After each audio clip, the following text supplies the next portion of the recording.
Dear student, आज मैं आपको NIOS के कक्षा 10वीं का पाठ पहला बहादुर की कहानी बताने जा रही हूँ। इस कहानी में एक लड़का है जिसका नाम बहादुर है। बहादुर एक 12-13 वर्ष के लड़के की कहानी है। बहादुर नेपाल और बिहार की सीमा में पड़ने वाले किसी गांव का रहने वाला है। कहानी के आरंभ में वाचक यानी कि लेखक उसका चित्रणात्मक वर्णन करते हैं। बहादुर शरारती है। बहादुर के पिता सेना में थे, उनकी मृत्यु हो चुकी है।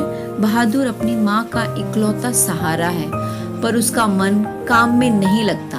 वो बच्चा है, इसलिए बच्चों जैसी शरारतें करता है। इस पर उसकी माँ उसे पीटती है और वह घर से भाग जाता है। बहादुर को नौकर के रूप में वाचक का साला घर ले जाता है। वाचक का परिवार मध्यवर्गीय है। इस परिवार में वाचक की पत्नी निर्मला के अतिरिक्त इनका एक पुत्र किशोर और एक लड़की है। किशोर बहादुर की उम्र के आसपास का ही है।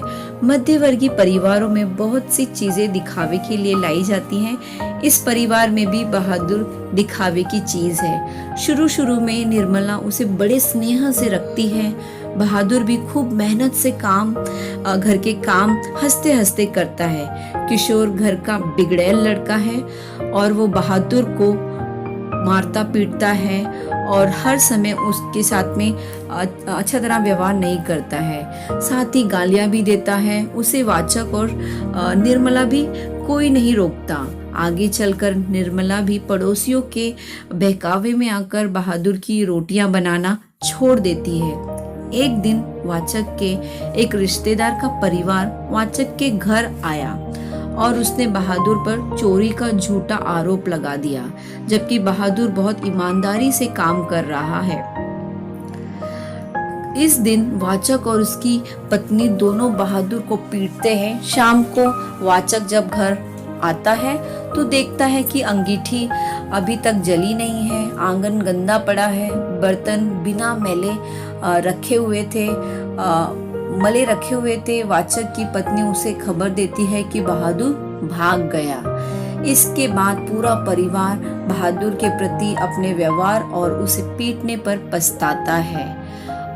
और इस कहानी से हमने क्या सीखा? मध्यवर्गीय परिवारों में चीजों का महत्व जरूरत के कारण नहीं, प्रतिष्ठा बढ़ाने के लिए होता है।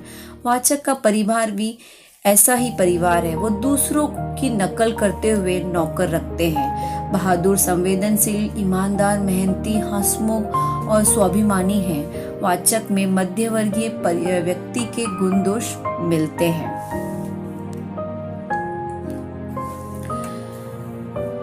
आगे हम देखते हैं कहानी में संवादनों का काम घटनाक्रम को आगे बढ़ाना, नाटकीय का गुण उत्पन्न करना और चरित्रों के व्यक्तित्व की विशेषता बताना है।